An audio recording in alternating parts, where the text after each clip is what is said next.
هاي يا جماعة، معاكم شيلة. وحشتوني جدا جدا. أنا عارفة إن غبت عنكم كتير، وأختي سيا بتفضل تجري ورايا عشان أخلص الملخص. أوعدكم إن أحاول مغيبش عنكم فترة طويلة. ويلا بينا نبدأ قصة أنمي النهاردة. في ليلة ممطرة في أحد المنازل، بنت اسمها شوانج كانت بتعيط وبتترجى أبوها وأمها إنها مش عاوزة تتجوز الأمير اللي اسمه إيه، وإنها مش بتحبه، وإنها مش بتحب جواز الصالونات أصلا، وإن أمنية حياتها إنها تتجوز عن حب. فأمها الغلبانة بتزعل على حال بنتها وبتحضنها وبتقول لها طول ما أنا هنا مش هسيبك تعاني أبدا يا حبيبتي. وبتترجى الأب إن ما يجوزش بنتهم لحد هما ما يعرفوهوش. فبيقول لمراته أنا متفهم كل حاجة، بس الجوازة دي الإمبراطور بنفسه هو اللي رتب لها، وما نقدرش نقول له لا ونعصيه، لان ده هيدمر عيلتنا وهيتحكم علينا بالاعدام. فبترمي شوانج نفسها على الارض وهي بتقول يا ريت يكون في بديل. فمراته اللي كنت مفكراها غلبانه طلعت حربايه، بتفكر جوزها ان هو عنده بنت تانية من زوجته الاولى اللي ماتت، وبتفكره انه كان نافعها في جبل اسمه غيمه الروح. فبيقول لمراته انا مش هينفع اعمل كده، وده معناه اننا بنخدع الامبراطور والعشيره كلها هتدفع الثمن. فالام بتحاول تقنع الاب وبتقوله ان الامبراطور رتب جواز بنته الكبيره ومحددش اي بنت بالظبط، وان يونشي المنفيه في جبل غيمه الروح هي الكبيره، وانهم يغيروا اسماء البنتين والهويه بتاعتهم، وبكده هتنجح الخطه. بيظهر الاب وهو قاعد بيفكر وبيقول لزوجته اقتراحك منطقي، ولازم نفكر اننا نخلي الخطه دي تنجح على المدى البعيد. وبتضحك شوانج بخبث وبتقول انها مش البنت الكبيره، وان ليها اخت اكبر منها عبيطه، والعيله اتخلت عنها الحمد لله، ومحدش في العيله بيحبها. وزي ما بيقولوا اقلب القدر على فمها تطلع البنت لامها. البنت والام مش سهلين خالص. تاني يوم بيظهر موكب الزفاف المنتظر، وفي العربية بنلاقي بنت لابسة فستان أحمر ومغطية وشها. هنا بتظهر العروسة وبترفع حجابها من على وشها وبتتفرج على القصر، وعينيها بتلمع من الفرح. وهنا بنعرف إن خطة الأب والأم نجحت، وإنهم أقنعوا البنت اللي اسمها يونشي وبطلتنا إنها تتجوز واحد متعرفوش وتضحي بنفسها من أجل عيلتها. بس هنسأل نفسنا هنا سؤال، إزاي الأب أقنع البنت اللي هو نفاها بنفسه بعيد عنه، وإن المفروض بنته تكون حاقدة عليه ومتقبلش طلبه ده؟ هنعرف السبب بعدين. وبتوصل يونشي عروستنا الحلوة للقصر، وبيدخلوها أوضة الزفاف عشان تنتظر جوزها اللي هي ما شافتهوش وما تعرفوش أصلا. وبنلاقيها قاعدة زهقانة من الانتظار، وبتكلم نفسها وبتقول ايه ده، الجواز ممل جدا، انا عمالة الف على كوب رجلي من الصبح وما ارتحتش، ايه اللي انا عملته في نفسي ده يا ربي. وبترفع حجابها وبتسأل الخدم اللي واقفين قدام الباب، وبتقول لهم انا زهقت ومعرفش انا ليه مستنية هنا لحد دلوقتي. فالخدم بيضحكوا من سؤالها، وبيرد عليها وبيقول لها يا مولاتي ما تستعجليش واجباتك الزوجية. فبتقول له يعني ايه واجباتي الزوجية؟ فالخادمة هي اللي بترد عليها وبتقول لها اصبري شوية بس وهتعرفي بنفسك لما جوزك يجي. وبيقول الخادم للخادمة ان المحظيات بيتكلموا عن الامير ايه، وبيقولوا عنه انه سياف خبير قوي، طبعا كلنا عارفين بيقصد ايه، وان قتاله بالسيف متقن جدا في الليل. والخادمة وشها بيحمر وبتتحرج من كلامه. طبعا كلنا متحمسين نشوف الامير الوسيم الخبير ده اللي بيتكلموا عنه. هنشوفه وكلنا هنقع في حبه. بنلاقي يونشي كانت بتنام على نفسها وبتصحى بتقول للخادم انت بتقول ايه، الامير بيتمرن بالسيف بالليل؟ فالخادمه بتقول لها لا ما تقلقيش، جلالته هياخد شاور وهيجيلك على طول. فيونشي بتقول لنفسها ده شكله مهووس بالفنون القتاليه لدرجه انه يتمرن يوم زفافه. فبيرد عليها الخادم بسخريه وبيقول لها يا مولاتي انت بتعرفيش ان الامير بيتمرن كل يوم بالليل؟ ده لقبه طاعن الليل. طبعا بنتنا مؤدبة أو مش فاهمة حاجة، وفجأة بتكتشف إنها نسيت أهم جزء في الجواز، ويعني إيه واجبات زوجية، وقاعدة تتخيل الأمير هيعمل معاها إيه. ولما سمعت يونشي إن جوزها الأمير إيه هيوصل، طلعت تجري تستخبى تحت الترابيزة. بيدخل الأمير إيه وبيقول لها أنا جيت هنا بس عشان أقولك إنك دخلت قصري بس عشان قرار الإمبراطور، غير كده ما كنتيش تعرفي تدخلي القصر أصلا. وبيجيب سيرة باباها تشان أوتيان، وبيقول عليه إن عجوز ماكر، وإن رتب للجوازة دي مع الإمبراطور عشان يقيدني سياسيا مش أكتر. بس عمر ما باباكي هيعرف يعمل لي حاجة، وإنت مجرد بيضك تافه مش أكتر. وبيقول لها اسمعيني يا بنت انت كويس، مفيش غير بنت وحيدة انها تستحق انها تكون مراتي واميرتي، وان اسمها نان تشينغوان. وبيقول لها شكلك من النوع اللي بيحب يستخبى، حلو قوي كده، انا كده مش عاوز اشوف وشك اصلا. وبيسيبها وبيمشي. ساب عروسته في ليلة جوازهم وحيدة من غير حتى ما يشوفها، دي اخر جواز الصالونات والمصالح. وبيطلب الامين من الخدم انهم ينقلوها لمكان تاني في القصر اسمه صوان الصفاء. فبيتصدموا من المكان ده. يا ترى ليه بيتصدموا؟ هنعرف بعدين. وبيجروا عليها بعد ما الامير مشى ومفكرينها منهارة وزعلانة وقلبها اتكسر، وبيحاولوا يطبطبوا عليها ويواسوها، لكن اتصدموا لما لقوها فرحانة وبتتنطط من الفرحة وبتزق الترابيزة وقاعدة بترقص وبتقول أنا مش هقلق تاني بشأن إمتاع الأمير الغبي ده، أنا كده بقيت حرة. وفي مشهد تاني بنلاقي الخادمة بتسأل الخادم ليه كانت ردة فعلك مختلفة وفيها صدمة لما الأمير قال ننقلها لدار سيوان الصفاء. قال لها أنت متعرفيش حاجة، المكان ده مسكون بالأشباح ومهجور بقاله فترة كبيرة. لما نشوف يونشي هتعمل ايه في المكان المسكون ده. منك لله يا امير انت اللي مبهدل بنتنا. وبتتصدم يونشي اول لما تشوف المكان شويه والمكان هيقع فوق راسها، وتقول انا عمري ما شفت امير بخيل كده، يعني عنده مباني كتير حلوه في قصره ويروح يقعدني في مكان زي ده. وبنلاقي الخادمه اللي فتحت لها الباب طلعت تهرب وسابتها لوحدها في المكان المهجور المتهالك ده. فبتتعصب اكتر وبتقول بعد كده مش هقول عليه غير الامير الغبي، هو ده بس اللقب اللي هيليق عليه. ازاي يخلي ست مسكينه غلبانه ذليله وحلوه زي كده تعيش في مكان زي ده لوحدها؟ ده اكتر وغد شفته في حياتي. ولما بتدخل يونشي المكان بتلاقي المكان كله تراب ومتكسر ومفيش مكان حتى تنام او تقعد فيه. وبتتحدى يونشي نفسها وبتقول ماشي ايها الامير الغبي، انا مش هتهزم بسهوله، هتشوف انا عامل ايه. ده انا يونشي يا حبيبي عشت طول حياتي في جبل غيمة الروح كحيوان بري، ومكان زي ده مش هيأثر عليا بسهولة. أنا فطرتي النجاة في أي مكان. من الآخر بتقوله أنا بنت مش ورور. هتشوف أيها الأمير الغبي لما أخلي المكان ده يلمع من نظافة في خلال فترة قصيرة. ولما بتحاول يونشي تنظف المكان بنفسها ما بتعرفش لأن الأساس تقيل عليها جدا. يونشي تسكت؟ لا ما تسكتش، وتفاجئنا انها تستدعي شبح هي حبساه في علبه. ولما بتحاول تطلع يونشي الشبح بيخرج متعصب عليها بيقول لها انت ازاي تحبسيني فتره طويله كده؟ فبتستعمل يونشي الجزء الكيوت المغري اللي جواه اي ست وبتقول له انا اسفه، انا نسيتك بالغلط، يا ريت تسامحني، انا ما كانش قصدي. وبتغمز له بعينيها. فبيقول لها انت مش بيهمك غير الجواز، اول لما لقيتي ان جالك عريس نسيتيني على طول. قلت له ما انت عارف سبب جوازي. وبتعتذر له وتقول له انا اسفه بقى سامحني بقى. قال لها قولي اللي انت عاوزاه، انا كده كده هعاقبك. طبعا عقابه الشبحي قاسي قوي قوي يا جماعه، بيشدها من خدودها كيوت قوي والله. ويونشي حكيت له كل اللي حصل لما دخلت القصر. قال لها بقى كده انا فكرتك عايشه عيشه مرفهه ونسيتيني، طلعتي غلبانه، وانا من يوم ما عرفتك كل يوم مليء بالفشل والحظ السيء، ففكرتك لما تروحي المدينه وتتجوزي امير بقى الدنيا هتبقى حلوه، طلع النحس مكمل معاكي في اي حته. وقعد بقى يتنمر عليها ويقول لها انت المفروض يكون اسمك نحس مش يونشي. قالت له بقى خلاص كفايه الشكوى والكلام الكتير مش هيفيد بحاجه، يلا بقى ساعدني وخليك كده متفائل وشبح حلو وامور كده. قال لها اساعدك بايه؟ قالت له هتنضف المكان بس. وبتشده ناحيتها وبتحضنه بخدود الحلوه دي وبتقول له خلاص بقى يا موتشي خليك فرفوش بقى، الله ساعدني، انت محدش ظريف وعسول زيك يا موتشي. وبنلاقي موتشي بيتأثر بالكلام الحلو ده وبيستخدم قواه السحرية وبينظف المكان فعلا. ويعني بعد ما التنظيف خلص بيكون طاقة يونشي وموتشي خلصت خالص. طبعا يوشي تسكت؟ لا، لازم كل 5 دقايق تشتم الامير لما تفتكر ان هو كان السبب وانه جابها للمكان ده. وبتقول انا لو شفته تاني هعمل فيه مقالب كتير تشفي غليلي من جوه. موتشي بقى يصدمها بالواقع ويقول لها مقالب ايه بس دلوقتي، دوري على طريقة تعرفي تعيشي بيها في المكان ده الاول يا ستي، عرفتينا معاكي. فبتقول لموتشي انا مش قلقانه، كده كده الامور الحلوه بتحصل مع المحظوظين، وبما اننا عايشين في قصر اكيد هيكون في اكل وشرب كل يوم وحاجات حلوه. تحسه موتشي بيقول لنفسه انت محظوظه قوي يا حبيبتي، دي عبيطه دي ولا ايه؟ وفجاه بتفتكر يونشي انها جعانه وانها ما اكلتش طول اليوم حاجه، وبيقول لها موتشي ان هو كمان جعان. قال لها التفاؤل بتاعك ده هينفع ناكله طيب؟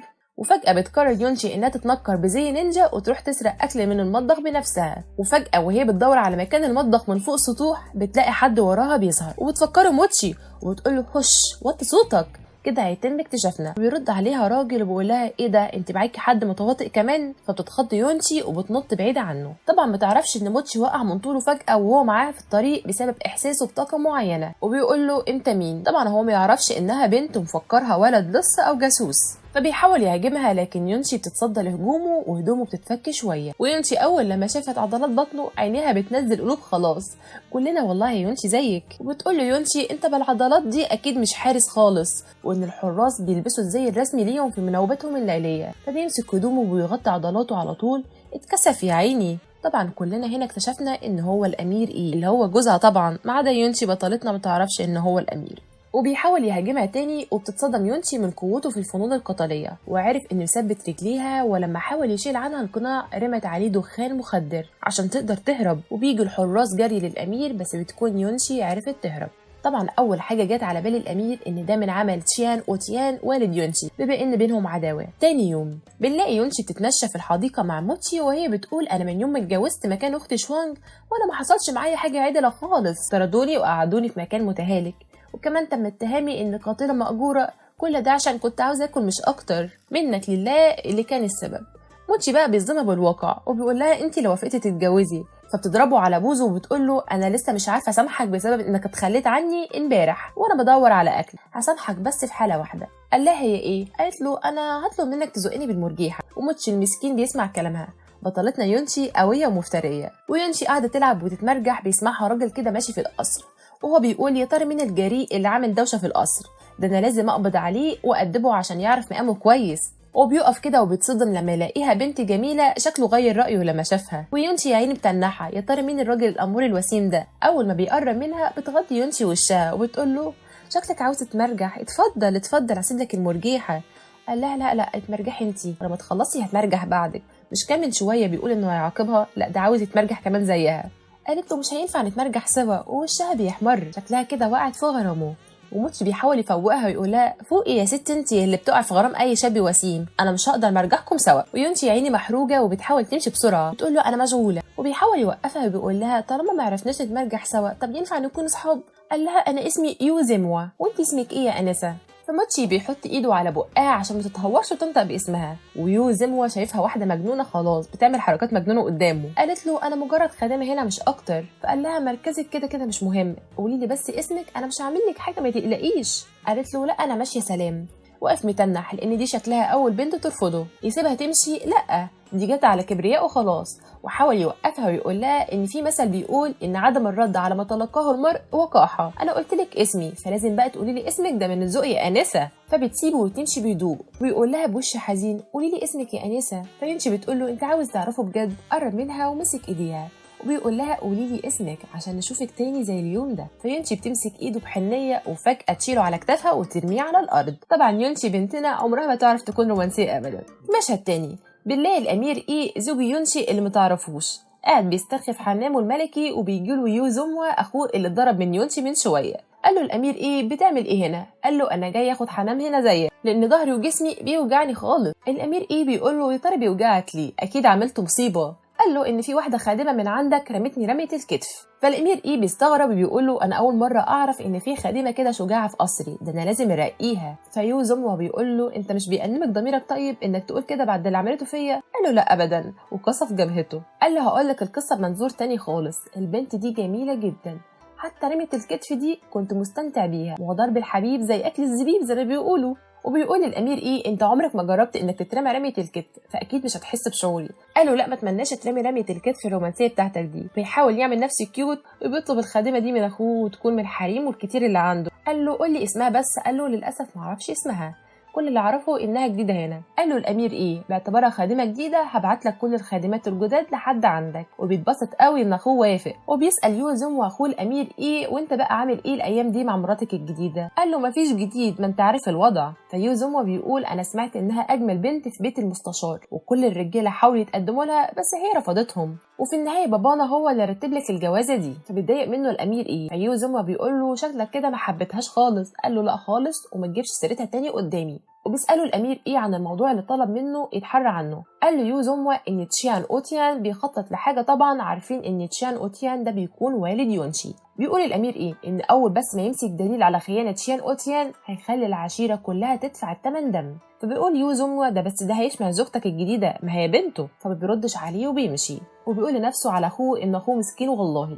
وفي مشهد تاني بنلاقي يونشي في الحديقة قاعدة بتغني قصيدة، وبتلاقي حد بيرد على نفس القصيدة، وبتحاول تقرب عشان تعرف هي مين، وبتحضنها يونشي وهي مغمضة عينيها. وفجأة يونشي بتقول أنا حاسة إن في حاجة غلط، وفجأة بتكتشف إنه حصان، والحصان بيتصدم وبيقول كائن بشري يا لهوي، وبيحضنوا بعض خلاص وبقوا سول ميت. وبتقعد الحصان الأنثى تشتكي لها همها، وبتقول لها إن الأمير كان بيركبني كل يوم بلهفة، لكن الأيام دي مش بشوفه خالص غير مرة في الشهر. فبترد عليها يونشي وتواسيها وبتقول لها ده واخد ومزعج جدا، ما تزعليش نفسك عشان واحد زيه، وعيشي حياتك انت اظرف واجمل من انك تستني المهرج الغبي ده، انت ازاي تحبيه اصلا؟ دوري على سيد تاني ليكي وخلاص. قالت لها الموضوع ده مش بالسهوله دي خالص، انا كل ما بيظهر حصان جديد مش بيعجبني، والأحصنة اللي من النوع المفضل مش بتظهر أصلا. فيونشي بتقول لها ما تقلقيش، أنا بحبك وأنا عندي كام خدعة روحانية كده وهنتبسط سوا، خلينا نخرج مع بعض كتير. قالت لها أنا اسمي تشيان يونشي، وأنتي اسمك إيه؟ قالت لها اسمي يبدو شيطانين وخبيث كده، اتكسف اقولهولك. يونشي قالت لها ما يهمنيش اسمك القديم كان ايه، المهم اسمك الجديد هيكون ايه، انا هسميكي جولييت. فبترد عليها وبتقول لها انت في الحاله دي اللي هتكوني روميو؟ قالت لها ايوه طبعا، انا هكون عيلك وعكازك. فبترد عليها ما تقوليش عليا جولييت عشان بتحبيني دلوقتي وبس، وبعد كده ترميني زي اي حصان. قالت لها لا مش هيحصل ابدا يا جولييت، خلاص لقينا قصه حب روميو وجولييت من نوع جديد.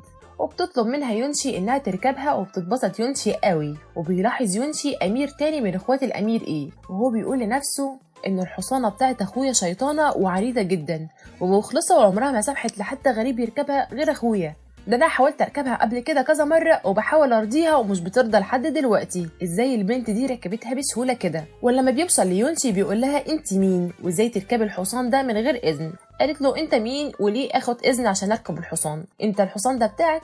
قال لها ايوه بتاعي ومش هسمح لك تركبيه. فجوليت بتقول لها انه بيكذب وانها مش بتاعته. قالت له لو كان كده اثبت كلامك انها بتاعتك. قال لها هثبت لك حالا. ولما بيحاول يركبها بتزق جوليت على الارض وبتحرجه. لما بيحاول يمسك جوليت تاني بتسيبه وبتطلع تجري. وبتقول جوليت لنفسها هسيبك تركبني بس لو عرفت توصل لي يا شاطر يا حدا انت.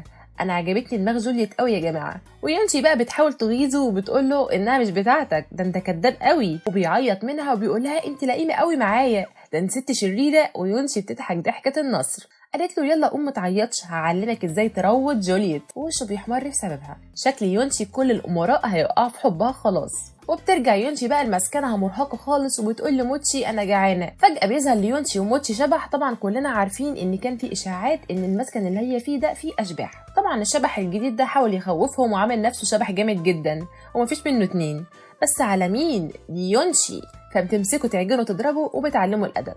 وبتقول له انت ازاي تجرؤ انك تخوف الناس هنا، انت مين واسمك ايه؟ قال لها ببراءه انا اسمي سمسم وانا شبح وحيد بمستوى قوه منخفضه، يا ريت تسامحيني عشان انا غلبان. قالت له هسامحك في حاله واحده بس، انك تخدمنا وتلبي كل طلباتنا. قال لها بس كده من عيوني، هعمل لكم مساج واجيب لكم اكل وكل اللي انتوا عاوزينه. وجرى جاب لهم اكل. طبعا يونشي خلاص هتحبه طالما فيها اكل. ويونشي وهي نايمه بتحلم بكابوس ان الخادمه اللي كانت معاها قبل ما تتجوز مريضه. وبيجي كده فلاش باك قبل جواز يونشي من الامير، كانت عاوزه تاخد البنتين اللي بيخدموها معاها، بس باباها ومراته بيرفضوا وقال لها يفضلوا عندي في البيت وهعتني بيهم كويس. بس كابوس يونشي بيأكد عكس ده، وان حالتهم في البيت ده وحشه جدا ومحدش بيعتني بيهم. تاني يوم بنلاقي الامير ايه واخواته في مركب في النهر، وبنلاقي يو زموة بيتذمر الامير ايه وبيقول له انت ليه ما جبتليش الخادمه اللي انا قلت لك عليها، شكلك كده عاوزها لنفسك محظيه. فقال له الامير ايه ازاي، انا المفروض بعتلك كل الخادمات الجداد كلهم، المفروض تكون منهم. وقال له ده مش وقته خالص، احنا بنتناقش في موضوع مهم يخص القبيله الغربيه. قال له بس بابانا هو اللي عين تشيان اوتيان هو اللي يكون مسؤول عن القبيله الغربيه. قال له ان القبيله الغربيه بتتصرف بشكل سيء مؤخرا، وانه ارسل تشيان اوتيان بانه يثق فيه عشان يحل المشكله دي معاهم.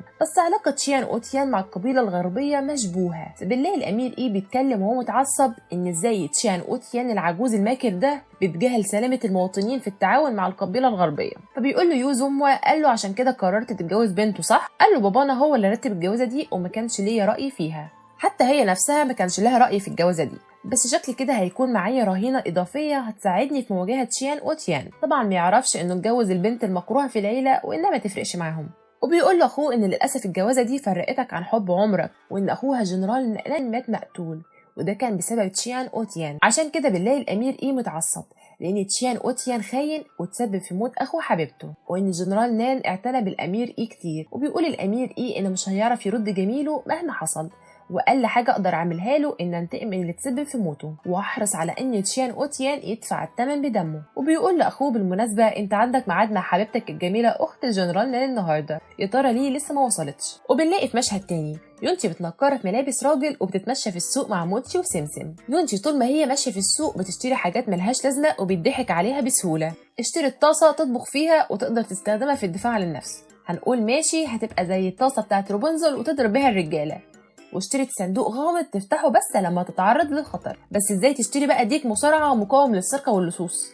طبعا موتشي عمال يضحك على يونشي الهبله والحاجات اللي بتشتريها. وهما ماشيين بيلاقي ناس كتير متجمعة، وبنلاقي بنت حلوة قوي ماشية، حتى يونشي مبهورة من جمالها وبتقول لنفسها حتى أنا عايزة أتجوزها. فوقي يا يونشي أنت بنت فوقي. وبنلاقي حد بيخبط في البنت الجميلة دي وبيسرق محفظتها، وبتحاول يونشي تساعدها. يلا بينا بقى نشوف الحاجات اللي يونشي اشتريتها هتنفعها للقبض على الحرامي ولا لا. وبتمسك الديك وبتديله حبوب القوة في بقه وبتحدفه بقى على الحرامي، بس طلع أشطر من إنه يتهزم عن طريق ديك طبعا وبيهرب. فبتقرر تستخدم الصندوق الغامض اللي اشتريته وطلع مقلب طبعا مكتوب في بانر طويل اهرب وانفذ بجلدك. طبعا ده مش وقت مقاومة حرامية، أكيد عنده حق. وبنلاقي الحرامي اللي سرق البنت الجميلة عنده مهارات قتالية وشكله كده مش مجرد حرامي.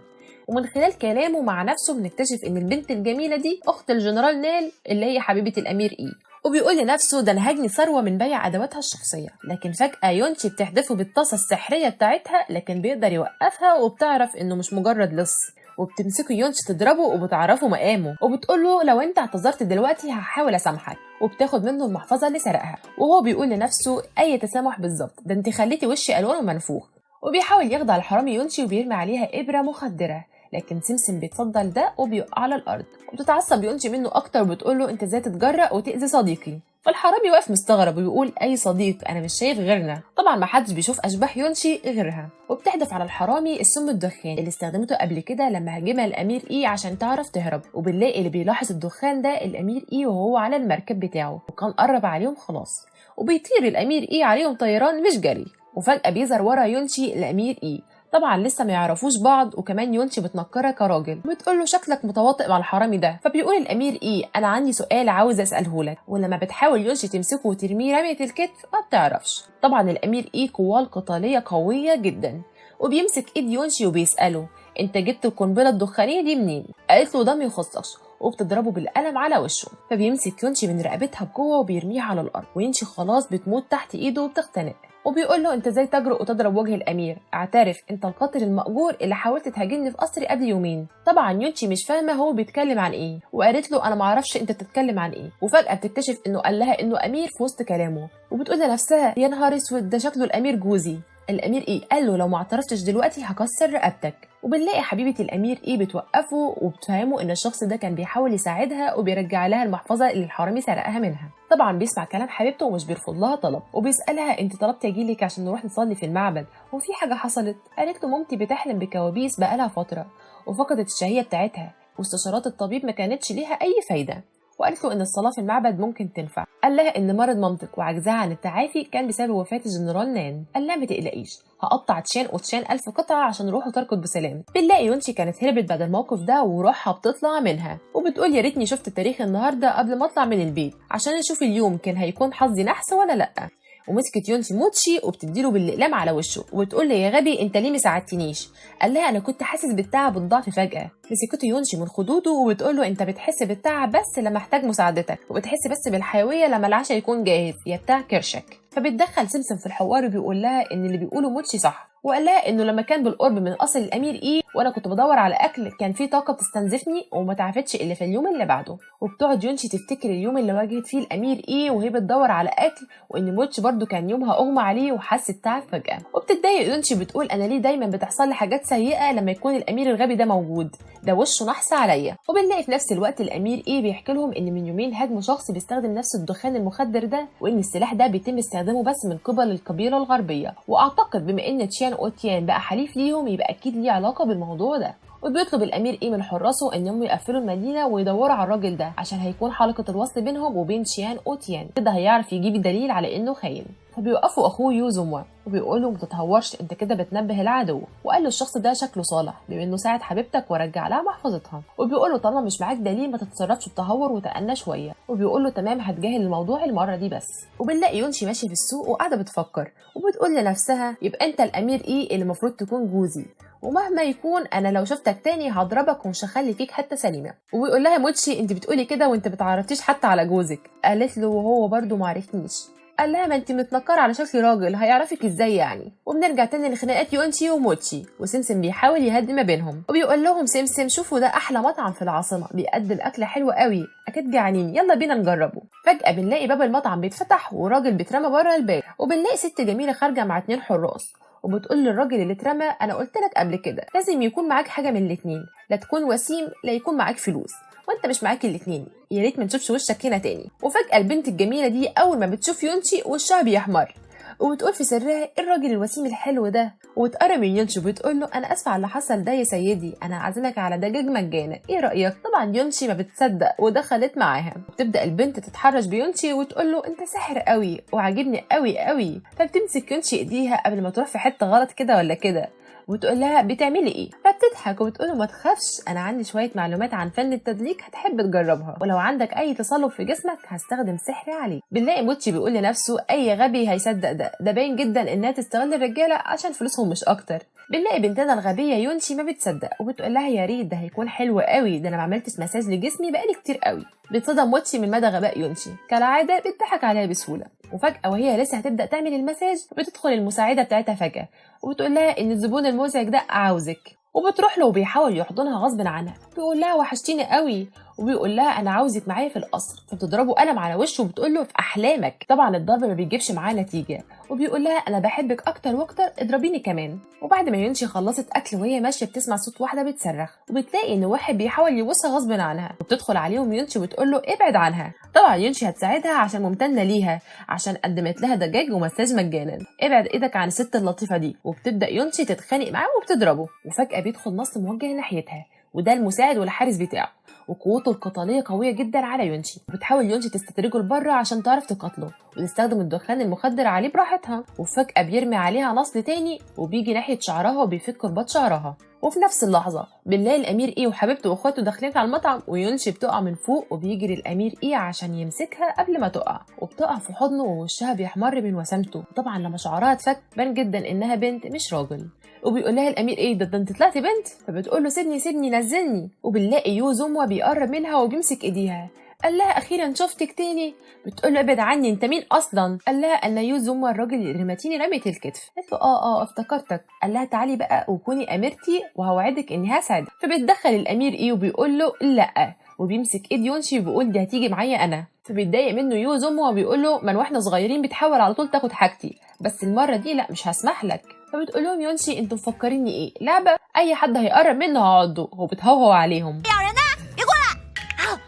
بطلتنا لطيفه وبريه قوي، طبيعي كل الرجاله يقع في حبها. وهي بترجع لورا بيمسكها الراجل المتحرش اللي ضربته فوق عشان كان بيتحرش بالست اللطيفه، وطلع هو كمان امير واخوهم. وبيقول لها ما كنتش اعرف انك بنت جميله قوي كده، انا اسف اني كنت وقح معاكي من شويه. فبتتضايق يونشي منه وبتضربه بالبوكس في وشه. وبنلاقي الثلاثه بيحاولوا ياخدوها، والامير ايه بيقول لهم محدش هياخدها، وان ليها علاقه بالقاتل المأجور اللي هاجمني قبل كده، وانا هاخدها معايا القصر عشان استجوبها.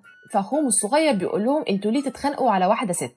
ومفروض احنا هنا جايين ايها الامير ايه عشان حبيبتك ونرفع من معنوياتها. وبتحاول حبيبته تهدي الوضع وتقول لهم اهدوا بس، وهي عيني بتكح وصحتها على قدها. وفجأة بتدخل عصابة المكان، وبيظهر ان الراجل اللي كان اتطرد من المكان لما يونشي كانت بتدخل، وبيقول للعصابة دي دمروا المكان ده وانهم ازاي يجرؤوا ويطردوني. وفجأة بيستخدم الامير ايه قواه، ومجرد ما حسوا بيها اترعبوا وطلعوا يجروا. وبيمشي الامير ايه مع حبيبته، وبيطلب يو زوموا انها تيجي معاه القصر، وبيقول لها تعالي معايا احسن ما تتعرضي لاستجواب من الامير ايه، ده استجوابه مرعب قوي. وبتروح معاه يونشي، وبنلاقي الخادمات بيحاولوا يساعدوها بس بترفض وتقول لهم سيبوني لوحدي. وبتدخل يونشي الميه وبتسترخي، وبتفكر في كل اللي حصل لها الفتره اللي فاتت، وان حظها ما كانش احسن حاجه، وانها اتعرفت بثلاث امراء في وقت واحد وكل امير اغرب من التاني، وان يو زوموا ده مش ناوي معاها على خير. وبتسال نفسها يا ترى موتشي ما ظهرش ليه لحد دلوقتي عشان ينقذها. وبنلاقي موتشي يا عيني مش عارف يمشي، وان في حاجه هي اللي بتستنفذ طاقته وهو اللي عاوز حد يساعده. وبنلاقي الخادمات بيحطوا لها مكياج وبيلبسوها احسن لبس، وبيقولوا لها انت جميله جدا عشان كده الامير يو زوموا معجب بيكي وهيتجوزك. قالت لهم انتوا بتقولوا ايه؟ وفجاه بيدخل عليهم الامير يو زوموا وبيطلب من الخادمات يمشوا ويسيبوهم لوحدهم. فبتقول لي يونشي شكرا جدا على مساعدتك، هحاول ارد لك الجميل ده، يلا مع السلامه انا ماشيه. فبيمسكها من ايديها وبيقول لها لحظه، انا عارف ان الوضع ده صعب عليكي، بس انا وقعت في حبك من النظره الاولى، كوني اميرتي. فيونشي بتقوله لا. قال لها ايه ده انت بترفضيني؟ فبيقطعهم واحد من الخدم وبيقول له ان في حد جاي يزورك. فبيتعصب، دايما اللحظات الرومانسيه مع يونشي ما بتكملش، وعمال يعيط على حظه ويقول مش عاوز امشي. ويونشي بتزقه برجليها وبتقول له امشي امشي بقى زهقتيني. قال لها خليكي هنا ما تقلقيش هرجع لك تاني. وفي مشهد تاني بنلاقي مساعد الامير ايه بيقول له انا خدت اللوحه دي ودورت على الخادمه دي في القصر ومحدش يعرفها خالص. وبنلاقي صوره يونشي اللي في اللوحه دي، وقال له ان في خادمه قالت له ان البنت اللي في اللوحه دي شبه الاميره اللي في دار سيوان الصفاء ومراتك. فبيتصدم الامير ايه من ده، فبيقول له يلا بينا نروح على قصر الامير يوزوموا لانها موجوده هناك عنده دلوقتي. وفي مشهد تاني بنلاقي يونشي بتقول لنفسها ده الوقت المثالي عشان اهرب، وبنلاقي حاجه اخترقت شباك المكان ده وطلعت دخان في وش يونشي وبيغمى عليها، وبيدخل عليها واحد مجهول بياخدها. والامير ايه جوزها لما عرف انها مراته اميرته راح يدور عليها عند اخوه يوزوموا، وهو ماشي قاعد يفكر وبيقول شكل كده باباها بعتها هنا عشان تكون جاسوسه، وقاعد بيفتكر كل المواقف اللي حصلت بينهم وخلاص بقى متاكد انها جاسوسه وانها جت هنا بس عشان تدمره. ولسه بيدخل قصر يوزوما برجله اليمين بيشوف اخوه ماشي وقاعد بيدور على حاجه وقلقان، وبيقول له فين يونشي؟ فبيرد عليه يوزوما وبيقول له انت هتعمل نفسك عبيط ولا ايه؟ مش انت اللي خطفتها؟ فبيتعصب الامير ايه عليه وبيقول له ايه اتخطفت؟ مين اللي اخدها وانت ازاي مش قادر تحميها؟ وعامل لي فيها بتاع حب وغرام ومش عارف ايه ومش عارف تحميها حتى. فبيرد عليه يوزوما وبيقول له انت هتعمل فيها بقى دور الضحيه، وبيوري له يوزوما الدليل ان هو اللي خطفها، وبيقول له يوزوما انا لقيت الميداليه دي مكان ما يونشي اتخطفت وانا شفتها معاك قبل كده. فبيطلع الامير ايه الميداليه بتاعته ويوريها له وبيقول له انا بتاعتي معايا اهي. فبيتصدم يوزوما واتهامه لاخوه بيطلع باطل وكذب، حقه بقى يا جماعه، خايف اخوه يسرق منه حبيبته. ولسه بقى هيتصدم اكتر وهيجيله ازمه قلبيه وانهيار لما يعرف انها مرات اخوه والاميره. وبيقول الامير ايه ليوزوما ان الميداليه دي ابونا اداها ل2 امراء فقط ومفيش منها غير 2 بس في العالم، وده معناها انها مع اخونا الامير التاني اللي معاه نفس الميداليه دي، ويلا بينا نروح له قصره. وفي مشهد تاني بنشوف بقى يونشي الغلبانه المخطوفه مربوطه في سرير ومش عارفه تقوم ولا تتحرك، وبيظهر قدامها الامير المتحرش بتاع النسوان واللي يونشي ادته علقه محترمه وطلع هو اللي خطفها. شكل كل الرجاله بتحب الستات اللي بتعاملهم بعنف. يونشي بقى قاعده تشتم فيه وتهينه وتقول له ازاي امير زيك يخطفني بحيله رخيصه زي دي، وكمان رابطني ليه في السرير؟ قول لي عاوز ايه يا امير يا متحرش انت؟ قال لها اول حاجه انا مش مجرد امير، انا ولي العهد، وتاني حاجه احب اقولك ان اخواتي الامراء الامير ايه والامير يوزوما بيتخانقوا عليكي، وباني انا ولي العهد لازم انضم للخناقه دي، ده شغل اطفال مش امراء خالص، اللي هو اي حاجه لازم ادخل فيها وخلاص. ويونشي بترد عليه طب انا دخل ايه دلوقتي؟ دي حاجه تخصكم، يا ريت تخرجوني منها. وبيقرب منها بيقول لها لا ازاي، ده انت ليكي دخل طبعا. وبدأ يحكي لها عن معاناته وبيقول لها لما كنت صغير كنت عايش حياة مرفهة وحواليا ستات حلوة، وعايش حياتي حلوة بالطول وبالعرض بلا هموم وبلا قيود. من الآخر كده يا ونشي حلوة انتي، أنا كنت زير نساء جامح قوي والستات بتقفلي بالصفوف وانت عايش مبسوط. اللي حصل بقى ان الأمير ايه ضيع لي كل ده لما رفض ان هو يكون ولي العهد، وبقيت أنا ولي العهد، بقيت بشتغل كتير وفلوسي قليلة وبصحى بدري وبنام متأخر، وبقيت شقيان وتعبان قوي ومفيش وقت أستمتع تاني الستات الحلوه دي. وبيقرب من يونشي بنظره شريره وبيقول لها انا هحبسك هنا في قصري وهخلي الامير ايه يعاني من غيرك وهنتقم منه انتقام طفولي من ولي عهد ما يكملش 3 سنين على بعض. تقوم يونشي عضاه في ايده، يستاهل، هو مالوش غير الضرب والعض ويا ريت يفهم، بس العضه دي خليته معجب بيها. بيقول لها الله حلو قوي الساعه اللي عملتها لي دي، الساعه اللي انت عملتها لي في ايدي دي شكلها حلو وسحر قوي. ويونشي قاعده تهدده انه يفكها والا هيندم. قال لها انت مفكرني عبيط ولا ايه؟ انا لو فكيتك هتقومي تاكليني اكل وتضربيني زي ما بتعملي. قال لها ايه رايك هديكي هديه، بس هديها لك في حاله واحده بس، انك توعديني انك تكوني هاديه وتفضلي هنا. وبيطلع علبه فيها حلق مصنوع من اليشم الاحمر، ويونشي عينيها بتلمع لما بتشوف الحلق. وبيجي فلاش باك ليونشي لما كانت صغيره والخادمه بتاعتها بتقول لها ان الحلق ده بتاع مامتك، ولما ماتت انا اخدته احتفظت بيه، والحلق ده مش موجود منه في العالم غير اللي معايا ده. فبتصدم يونشي ان ازاي الحلق ده وصل للامير المتحرش ده. طبعا يونشي بنتنا مش من النوع اللي بيتاثر بالمجوهرات الغاليه والحاجات دي، طبعا اميرنا المتحرش مفكرها معجبه بالحلق وانها هتموت عليه، وبتساله يونشي ممكن اسال فخامتك انت ازاي جبت الحلق ده؟ قال لها ان دي هديه من المستشار العظيم تشيان اوتيان، طبعا ما يعرفش انه باباها. وبكده اتاكدت يونشي ان خادمتها اللي سابتها امانه في بيت باباها سرق منها الحلق ده واهملها. وبيقول لها الامير المتحرش لو وافقتي انك تفضلي في قصر مطيعه الحلق ده هيكون بتاعك. قالت لي يونشي بغضب كده، قالت له انا هرفض، انت ما تعرفش انا مين، انا الاميره ايه. فبيتصدم من كلامها، بيقول لها انت بتقولي ايه وهو مرعوب. وبتستخدم يونشي قوتها كلها وبتفك الحبل المربوطه بيه في السرير وبتديله بالبوكس في وشه. وفجاه بنلاقيه بيضحك زي العبيط وبيقول لها ده حلو قوي الكلام اللي انت بتقوليه ده، انا نيتي من بدايه اني كنت اغيظ الامير ايه، وطالما طلعت مراته كده حظ الزهره بدا يلعب معايا. وبنلاقيه بيقلع هدومه وبيقول لها انا وانت النهارده هننام سوا. بيقولها عيني عينك كده مفيش كسوف. ولسه بيقرب من يونشي زي العبيط بنلاقي حد بيشده من شعره وبتطبطب على وشه كده، وبيقول لها وهو مرعوب زوجتي حبيبتي انت جيتي، قالت له انت ازاي ما قلتليش ان عندك ضيف؟ قال لها استني بس خليني اشرح لك، ده في سوء فهم، استني بس افهمك. دول بقى مش بينطبق عليهم خالص المثل اللي بيقول حطي جوزك فوق السطوح لو ليكي نصيب فيه مش هيروح. دي لو سابت جوزها في اي لحظه هيكون مع 10 ستات في نفس الوقت. الرجاله مالهمش امان، وشكله كده بيترعب من مراته وبيعمل لها ألف حساب. وكده عرفنا نقطة ضعفه، وبتمسكه بقى من شعره وبتجرجره وراها وبتقوله تعالى كده على جنب احكي لي. وبيدخل عليهم الخادم وبيقاطعهم وبيقول لهم ان الامير ايه والامير يوزوموا هاجموا على القصر. فبيتصدموا وبيخرجوا جري يشوفوا ايه المشكله، وبيطلب الامير ايه منه ان يجيب يونشي هنا ودلوقتي والا مش هيحصل له طيب. فبيعمل نفسه عبيط وبيقول لهم انتوا بتتكلموا عن ايه؟ انا مش فاهم حاجه خالص. فبيطلع له يوزوموا الميداليه بتاعته اللي نساها عنده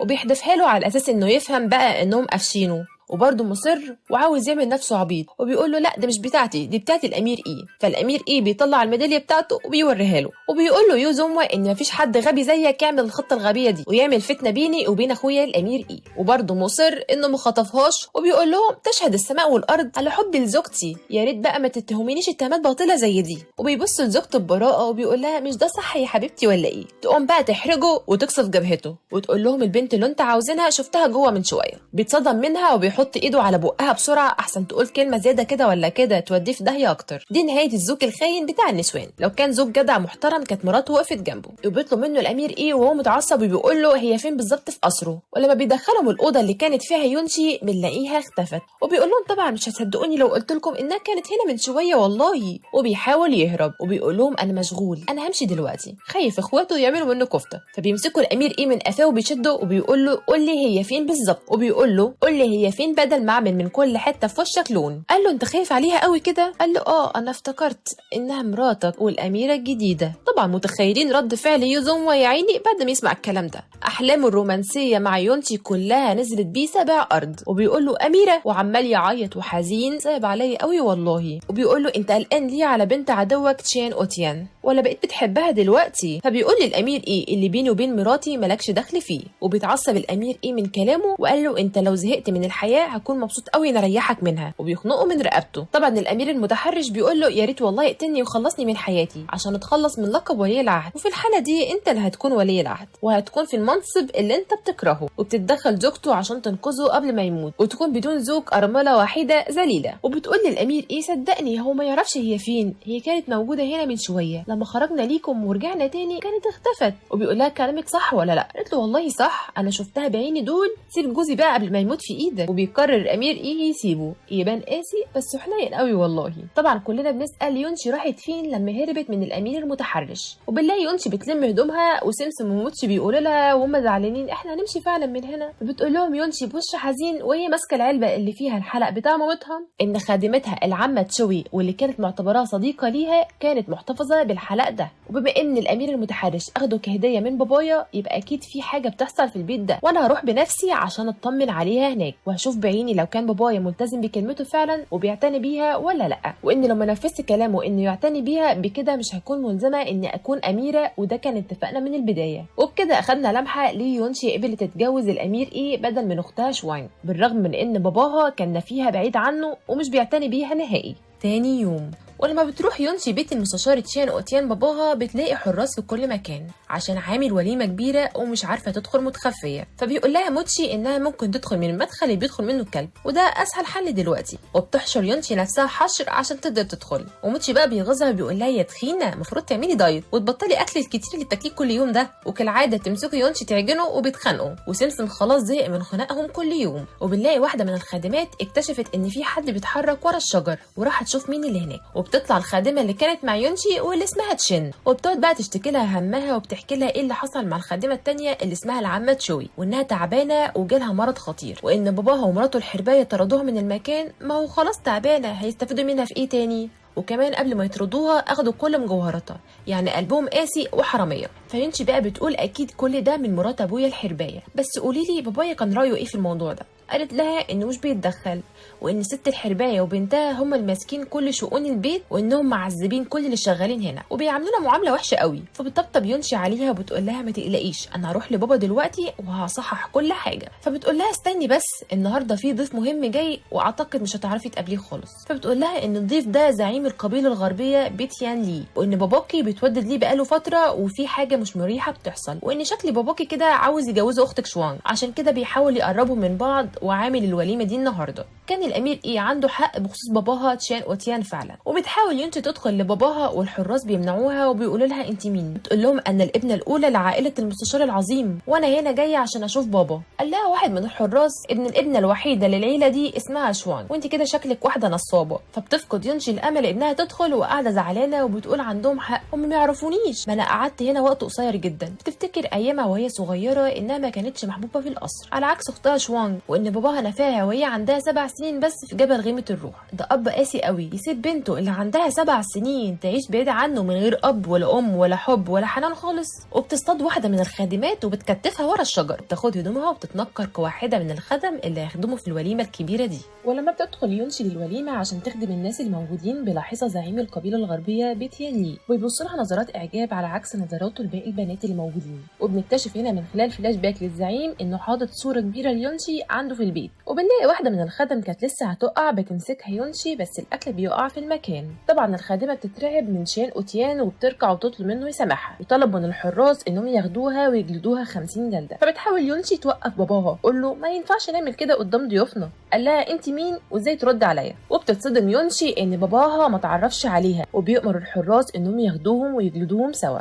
فبتتدخل شوانج اخت يونشي وبتحاول تهدي الوضع، وعامله نفسها كيوت وحلوه وملاك قدام زعيم القبيله الغربيه اللي عاوزه توقعه في حبها. ويونشي وهي بتريح مع اشباحها بيظهر زعيم القبيله الغربيه بيتيان لي، واللي بيحاول يقرب منها ويمسك خدودها. تضرب يونشي في صدره وبتزقه بعيد عنها. قال لها انا اسف، انا حسيت اني اعرفك قبل كده. وبيقول لها ممكن تقولي لي اسمك؟ فبتقول له يونشي مش هقدر اقول لك، وبتسيبه وبتمشي. فبيمسكها من ايديها عشان ما تمشيش ومش عاوز يسيبها خالص. طبعا سمسم بيحاول ينقذها بس انقاذه كيوت زيه قوي والله. اما موتشي بقى بيستخدم الكحك وبيرميه عليه. عقابهم قاسي قوي قوي. طبعا مفكر يونشي بتستخدم قواها العقليه بالتحكم بالاشياء، وبيقول لها انت عجبتيني قوي، قولي لي على التقنيه اللي انت بتعمليها دي. فبتقوم يونشي ضرباه بالقلم على وشه، قالت له دي تقنيه دفاع ذاتي لست غلبانه زيي، وبتسيبه وبتمشي. وفي مشهد تاني بيجي حارس شخصي للامير وبيقول له ان الاميره اعتقد هتكون في بيت المستشار ليه، وبيقرر يروح لها هناك. وبنرجع تاني بقى ليونشي وبنلاقي الحراس بياخدوها لاوضه شوان، وبتقول لها انا جايباكي هنا عشان اعاقبك على عملتيه في الوليمه، وانت ازاي ترد علينا وانت مجرد خادمه؟ يلا اطلبي السماح واركعي ليا دلوقتي. فبتقول لها يونشي انا ازاي اطلب منك السماح وانا اختك الكبيره؟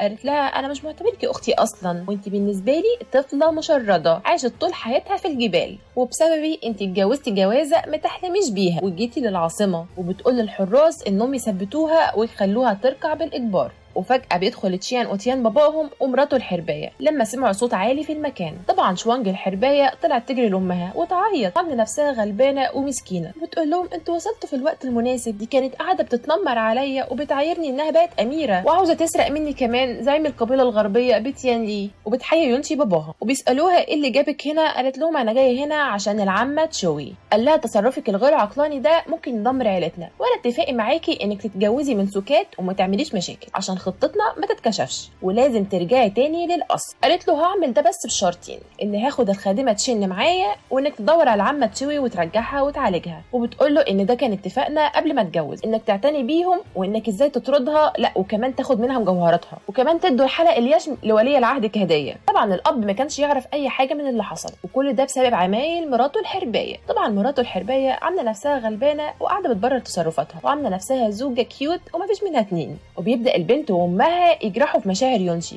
وبتقول لها شوانج ان البنت بتكون زي امها، وان مامتك كانت بتحسد مامتي وبتكرهها، وانها استخدمت الشعوذه لاذيتها واذيه الناس، وانها كانت قاسيه وشريره وانت زيها كده بتتهمينا بحاجات ما عملناهاش وبتحاول تخلينا اشرار. فبتتضايق يونشي من كلامها وبتديها حته قلم على وشها تستاهل بجد. طبعا الاب بيتعصب على يونشي وبيأمر الحراس انهم ياخدوها لبره ويجلدوها 100 جلده. وفي نفس اللحظه بيكون الامير وصل وبيشوف مراته متكتفه وبتتضرب، وبيجري الاب والام والبنت الحربايه ورايا يرحبوا بيه. قال لهم انا جاي هنا بس عشان اخد اميرتي معايا وامشي. طبعا يونشي بتقول لنفسها يا لهوي ده اكتشف اني اختفيت. فبيقول الامير ايه يا ترى اميرتي عملت جريمه ايه عشان تستحق جريمه الجلد دي؟ قال له انا بعاقبها عشان جت المكان هنا لوحدها من غير ما تاخد اذن، وخفت تشوه سمعتك فكنت بعلمها الادب. وبيطلب الاب منها انها تعتذر لزوجها، فبيقول لها مفيش داعي للرسميات يا اميرتي. الامير ايه اتغير وبقى حنين فجاه، ويونشي بتستغل الفرصه الذهبيه دي وان الامير ايه هنا وبتعمل نفسها مسكينه وبتطلب منه انها تاخد الخادمه تشين معاها القصر. وبتقول لباباها يا ريت برضه تدور على العمه تشوي وترجعها لي في خلال 10 ايام.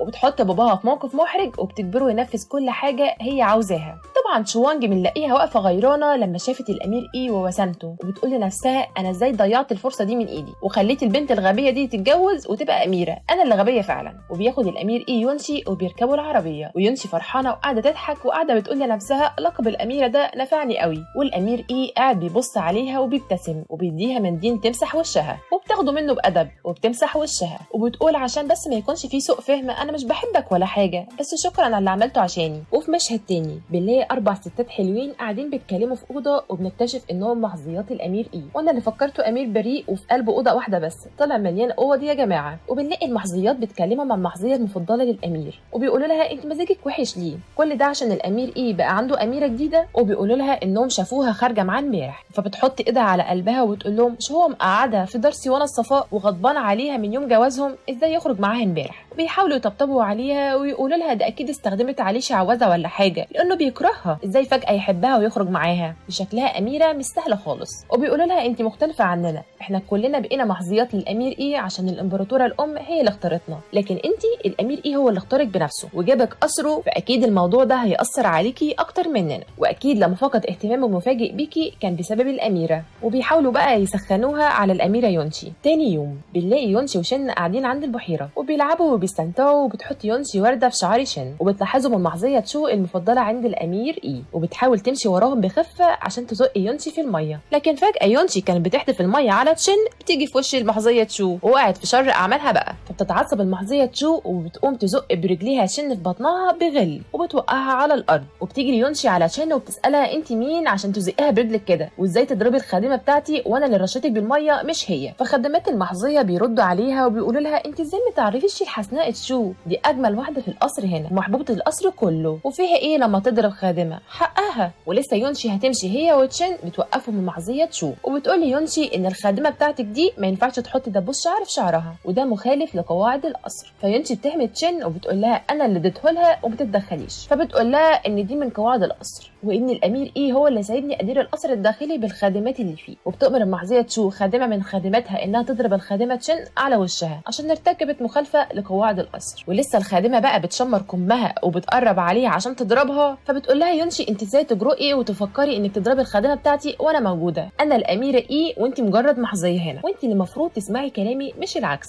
فبتضحك المحظيه عليها وبتقول لها انت مجرد لقب وبس، والقصر كله عارف ده وعارف ان الامير ايه مش بيحبك ومش معتبرك اميره اصلا، وانه مقعدك في مكان متهالك ومش بيزورك ولا معتبرك موجوده اصلا. ويونشي بتتعصب وكانت هتجري تديها بالقلم، فبتمسكها تشن قبل ما تتهور، ما انتوا عارفين يونشي لما بتتهور بتعمل مصايب. فبتقول لها يونشي تمام ماشي هسمح لك تضربيها بما ان دي قواعد القصر. طبعا يونشي بتطلب مساعده سمسم، كل ما بتضرب الخادمه تشن بالقلم على وشها القلم بيترد للمحظيه تشو. بتشكر يونشي سمسم وموتشي على مساعدتهم في سرها وبتغمز لهم. فبتتعصب المحظيه تشو على يونشي وبتقول لها ايه الشعوذه اللي انت استخدمتيها دي؟ فبتغير يونشي الموضوع وبتقول لها احنا كده اتصفينا، اخدتي عقابك ومشينا على قواعد القصر. وبتاخد شن وبتمشي، فبتؤمر الخدم انهم يوقفوها. وبنلاقي الامير ايه بقى بيوصل في اللحظه المناسبه وبيلاقي خناقه ستات. طبعا موتشي وسمسم اول ما بيقرب الامير ايه بيغمى عليهم كالعاده، وبيسال الامير ايه المحظيه تشو ايه اللي حصل لوشك؟ فبتقول له ببراءه وعامله نفسها غلبانه وبتقول له ان الاميره غضبت عليا ورشتني بميه متوسخه، ومش بس كده دي كمان استخدمت الشعوذه عليا واذتني في وشي، وكل ده عشان قلت لها ان خادمتها بتنتهك قواعد القصر ولابسه دبوس شعر، وطلبت من خادمتي انها تضربها بس كل ما بتضربها القلم هو اللي بيجي على وشي انا. وبيقرب الامير ايه من يونشي وهو متعصب وبيقول لها لها انت بتعصي اوامري عشان خادمه، وبيمسكها من دقنها وبيقول لها خادمتك الحلوه اللي انت بتدافع عنها دي انا ممكن ما اخليهاش تشوف النور واقتلها. فبتركع الخادمه تشن وبتعتذر للامير ايه وبتقول له دي غلطتي انا، يا ريت تسامحي الاميره. وبيؤمر الامير ايه الخادمه انها ترجع تضربها تاني، فبتضربها بالراحه عشان المحظيه، لكن ما بيحصلش حاجه لوشها. بتروح الخادمه عشان تضربها تاني، تقوم يونشي زقاها وبتقول للامير ايه انا اللي رشيت محظيتك بالميه، وكمان انا اللي حطيت للخادمه تشن دبوس الشعر، وان دي مش غلطتها هي. وبيقول لها الامير ايه هعدي الموضوع المره دي بس يا اميره يا حلوه انت هتتحبسي في مستودع الحطب لمده 3 ايام من غير اكل ولا شرب عشان تفكري في اخطائك دي كويس. وبتضحك المحظيه تشو بقى وفرحانه فيها، يا شماتة اعدائك يا يونشي، منك لله يا امير يا غبي انت، يا مضيع هبه بنتنا قدام الناس. طبعا السجن اليونشي كان نعيم في نعيم، وسمسم وموتشي كانوا بيجيبوا لها اكل. احلى عقاب ده ولا ايه؟ وبيقول لها موتشي وسمسم انها تحاول تقرب من الامير ايه وتدور لو كان معاها خاتم ذهبي مرصع باليشم وعليه نقش تنين، لان ده غالبا السبب اللي بيخلينا نفقد طاقتنا وبيغمى علينا كل ما بيقرب مننا. ثالث يوم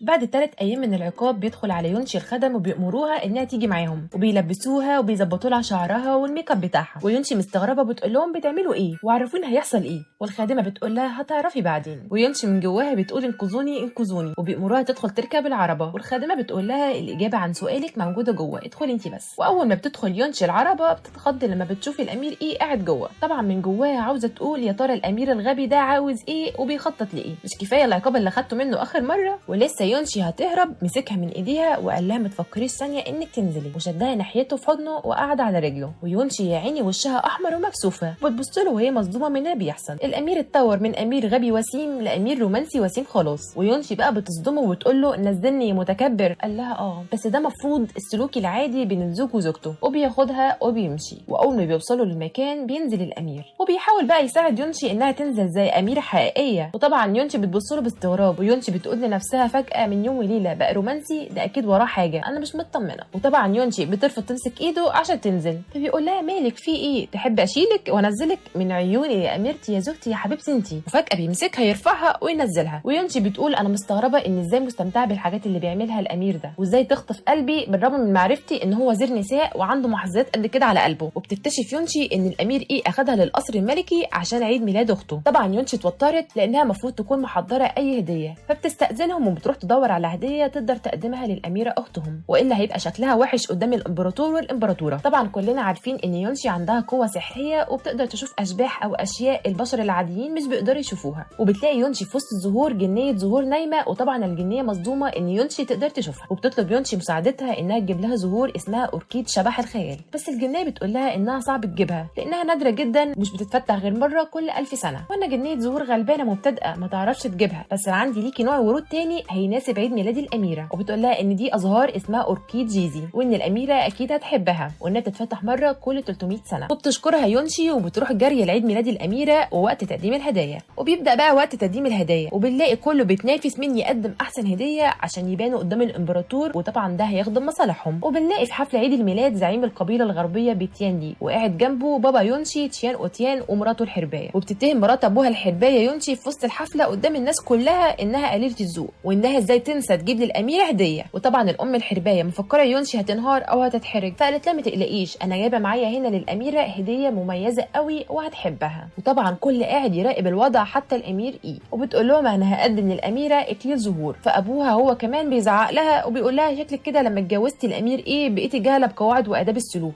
انت ازاي تجرؤي وتقدمي الهديه التعيسه دي، انت مش بتحرجي نفسك بس لا وكمان بتحرجي الامير جوزك معاكي. فبيتدخل الامير ايه وبيدافع عن يونشي وبيقول لهم انا كامير معتز بنفسي مش بطلب من اميرتي انها تجيب الهدايا بنفسها، انا بجيبها بالنيابه عنها وبقدمها. وطبعا بالنسبه لصدقها في تقديم اكليل الزهور هدايانا ما تجيش جنب هديتها حاجه. طبعا يونشي وشها بيحمر وبتقول لنفسها اول مره الامير الغبي ده يراعي مشاعري. وبيقلب بقى الامير ايه الترابيزه على تشان اوتيان ومراته الحربايه، وبيقول لهم الخناقه بتاعتكم دي في وسط فرحه عيد الميلاد تدل على انكم متعلمتوش الادب مش يونشي، وبيحرجهم. طبعا تشان اوتيان متغاظ جدا فبيحاول يهدي الوضع وبيقول للامير ايه كويس ان اطمنت انك بتدلع بنتي، دي جوازه عمرها ما كانت تحلم بيها اصلا. والامبراطوره الام اول ما بتشوف اكليل الزهور اللي جابته يونشي للاميره بتتصدم من جماله، وبتقول لهم ان دي زهور اوركيد جيزي نادره جدا وبتتفتح مره كل 300 سنه ومن الصعب ان حد يزرعها، وبسبب اكليل الزهور ده بتجذب كل الفراشات حوالين الاميره وبتتحول لاسعد لحظه في حياتها واجمل عيد ميلاد، والناس كلها مبسوطه ومنبهرين وبيشكرها الامبراطور الامبراطوره على هديتها الحلوه دي. وطبعا الامير الامير ايه مستغرب ازاي لحقت تحضر هديه قيمه زي دي في 5 دقايق، وكمان بيقول لنفسه انا كنت حابسها قبلها لمده 3 ايام، وبيسالها ازاي عرفت تجيب الزهور دي. يونشي بقى بتقول له ما تفكرش اني سرقتها ولا حاجه، ما تقلقش جبتها بطرق شرعيه، انا مش حراميه ولا حاجه. وبتبدا خناقه بقى بين الامير ايه وزعيم القبيله الغربيه بتيان لي مين عنده افضل سلاله احصنه، وبيقول الامير ايه ان الاحصنه اللي هو بيربيها افضل من اللي عنده حتى لو هيركبها واحد ما عندوش اي مهاره. وقال الامير ايه البتيان لي اللي هتنافسك النهارده هتكون يونشي مش انا، وعشان تعرف قد ايه الاحصنه بتاعتنا كويسه. طبعا الامير ايه مش هيدخل منافسه كده بسهوله، وازاي هيختار يونشي بذات نفسه انها تنافسه، لان اخوه من شويه قال له ان يونشي قدرت تسيطر على الحصانه بتاعته اللي اسمها شيطانه، وده مش بيحصل بسهوله، عشان كده حط الخطه دي. وبتيان لي اول ما شاف الحصان اللي اسمها شيطانه اتصدم من قوه الحصان اللي بيمتلكه الامير ايه. وبيقول شان اوتيان لبتيان لي انت لو خسرت قدامه كده خطتنا كلها هتبوظ. قال له ما تقلقش انا عندي خطه، وكان متفق مع مشعوذ ان يخلي الجو يمطر، وبكده منافسه ركوب الاحصنه هتبوظ خالص، وعيد الميلاد ما كملش بسبب الامطار. بس يونشي تسكت، لا ابدا، ازاي تسيب الاميره اللي بتحتفل عيد ميلادها زعلانه. طلبت من الخدم يجيبوا قماش عشان تغطي بيها المكان، كله مصدوم من حركاتها لان دي حركات حد متعلم فنون قتاليه. والامير ايه اول لما شافها طار هو كمان يساعدها، كان بينهم انسجام اول مره يحصل. فجاه بيقرب منها زعيم القبيله الغربيه بتيان لي وبيعاكسها، بيقول لها عجبني قوي انك بتعرفي في الفنون القتاليه وما طلعتيش بنت متدلعه. فالامير ايه اتضايق وقام شالها ومشى. ويونشي بقى قاعده تزعق له وبتقول نزلني انا بعرف امشي، وهو مش راضي يسيبها وبياخدها لاوضه النوم. يونشي اول لما بتشوف السرير بتقول يا لهوي ووشها بيحمر، وبتقول له انا مش هدخل، نزلني هنا دلوقتي بالذوق. بقول لك ايه انت ناوي تعمل ايه بالظبط؟ قال لها انا حذرتك قبل كده اكتر من مره انك ما تعصيش اوامري، انت مش فاكره ولا ايه؟ قالت له يعني ايه؟ نزلني هنا ايها الامير الغبي، وماسكه في الباب ومش عاوزه تدخل خالص، وشدها غصبا عنها وقفلوا الباب عليهم. وبتقول له نزلني ايها الامير الغبي المنحرف، ضافت له لقب جديد جنب غبي، وفجاه حدفها على الارض. فكرته هيفضل رومانسي، رجع لاصله تاني وعادته القديمه. انا ويونشي باين اللي خيالنا الرومانسي واسع قوي، ما توقعناش الحركه دي خالص. قال لها غيري هدومك، مش مسموح لحد غيري ان يشوفك كده وانتي مبلوله، وبيسيبها وبيمشي. ويونشي متغاظه منه ونفسها تاكله اكل بسنانها. وبترجع يونشي لمكانها في القصر، وبتكون قاعده بتلعب وهي وخادماتها تشن. والامير ايه اللي عنده هيبه وكرامه واللي مش بيتاثر باي حد سمعهم وجاله فضول يشوفهم بيعملوا ايه، ووقف بره الباب يراقبهم. وشين بتقول ليونشي حاولي الفتره الجايه تكوني على وفاق مع الامير، في الاخر انت مراته وهتحتاجي له. قالت لها مستحيل، انا لازم اسيب مسافه دايما بيني وبينه. طبعا الامير ايه سمعها وشكله هيوريها الويل، وبيقول لنفسه بقى كده عاوزه تسيبي مسافه بيني وبينك، هتشوفي بقى اللي هعمله فيكي الفتره الجايه. تاني يوم يونشي صاحيه بقى متدلعه وبتاكل ولابسه بيجامتها ولا هممها اي حاجه. فجاه بتجيلها خادمه من القصر وبتطلب منها انها تروح لقاعه الامير ايه جوزها. طبعا يونشي بتقول لنفسها يا ترى الامير الغبي ده عاوز ايه مني على الصبح كده. ولما بتروح للمكان بتقول لها الخادمه انت من النهارده هتكوني مسؤوله عن اداره المكان ده كل يوم. فبتقول لها ده خزان الميه، يا ريت تمليه كل يوم زي الشطره. فيونشي بتقول لها هو انت ناقصكم ايد عامله ولا حاجه؟ لا مؤاخذه، مش مفروض انا اللي اميره، انا اللي يتعمل لي مش اللي اعمل؟ قالت لها الخادمه انا اسفه قوي بس دي اوامر الامير ايه وما اقدرش اعصيه. طبعا يونشي ذكيه ولقت طريقه تملي بيها خزان الميه بطريقه سهله ومش متعبه خالص. وفجاه بيدخل عليها نسوان الامير ايه، انا مش هقول عليهم غير نسوانه، وقاعدين بقى يتريقوا على يونشي عشان قاعده شغاله بنفسها ومتبهدله. وبتبدا خناقه تاني بين يونشي والمحظيه المفضله للامير ايه اللي اسمها تشو. كل اللي بتقوله يونشي لنفسها ان الامير الغبي ده اختياره للستات سيء قوي بجد. وفجاه في وسط الخناقه بيدخل الامير ايه عليهم، وبتجري عليه المحظيه تشو على طول وعامله نفسها بريئه تاني وملاك، وعماله تعيط له وبتقول له شوف اميرتك دي قطعت خشب غالي جدا وانت تعبان عشان تجيب اشجار الخيرزان دي بفلوس كتير، شوفي الاميره عملت فيها ايه وقطعت الشجر ده. ولما سالت الاميره عملت ليه كده قالت لي اني مش مؤهله اني ادير القصر. ومفكره الامير ايه بقى هيعاقب يونشي زي المره اللي فاتت. وفجاه صدمها برده وقال لها طالما الاميره يونشي شايفه انك كده مش مؤهله يبقى اكيد مش مؤهله واكيد عندها وجهه نظر، وبكده تقدر الاميره هي اللي تدير القصر من بكره. انا عاوز اشوف بقى مؤهلات الاميره يونشي بنفسي. طبعا المحظيه تشو يا عيني اتصدمت ولا عارفه تنطق ولا تقول كلمه. اداره القصر اللي كانت ماسكاها كانت الحاجه الوحيده اللي بتتفاخر بيها. بيقول لي يونشي اعتبارا من بكره الصبح هتخدميني برضو. يونشي بقى بتقول له انت غيرت رايك فجاه ليه؟ خلتني اعمل الحاجات دي كلها. فبيقرب منها الامير ايه وبيقول لها عشان انت مش عاوزه تعملي كده فانا احب اعند معاكي وخليكي تعملي كده غصب عنك. وبيسيبها وبيمشي. تاني يوم بنلاقي يونشي موجوده في اوضه الامير ايه وقاعده بتسرح له شعره وبتلبسه التاج بتاعه، وهي قاعده تنفخ ومش طايقه نفسها. بتقول له انا كده خلصت انا همشي. قال لها لا مش هتمشي. قالت له ليه؟ قال لها لسه هتروحي تنظفي الحديقه اللي بره وبعدها تقدري تمشي. قالت له اكنس الحديقه وبتحط له ايدها في وسطها وبتقول له ده ما كانش اتفقنا. قال لها ما كانش بينا اتفاق اصلا، انت تعملي بس اللي انا هقول لك عليه. وبيسيبها وبيمشي. ويونشي هي لسه بتنظف الحديقه بتشوف جنيه اللي ساعدتها قبل كده انها تجيب لها ورد نادر لعيد ميلاد الاميره. وبتسالها يونشي بتعملي ايه هنا؟ بتقول لها انا جايه هنا ازور صديقي الجني. طبعا الجني ده واقع في حب الجنيه خالص، وعشان يبهر الجنيه بيساعد يونشي انه يستخدم قواه وينظف لها الحديقه بدل ما تتعب نفسها، وبيخلي لها المكان بيلمع. وبيروحوا بقى عند دار سوان الصفاء تاني وبيلعبوا سوا وبيمرجحوا يونشي، والشجره اللي يونشي بتتمرجح عليها يعتبر شجره ميته خالص. فالجني بيستخدم قواه وبيفك عنها الختم لانها مختومه وبترجع تاني لونها وجمالها الاخضر. وبيطلع لهم جني عجوز كمان من الشجره وبيقول لهم انا كنت نايم هنا بقالي سنين. وبيقول لي يونشي انت اللي صحتيني صح؟ قالت له انت كنت نايم هنا ليه؟ قال لها دي قصه طويله هحكيها لك بعدين. طبعا كل الخدم اللي بيمشي من ناحيه الشجره دي بيستغربوا ازاي الشجره الميته دي رجعت تاني للحياه، وان المفروض دار سوان الصفاء دي كانت مشهوره ان فيها اشباح ومش بيطلع فيها اي عشب اخضر نهائي. بالليل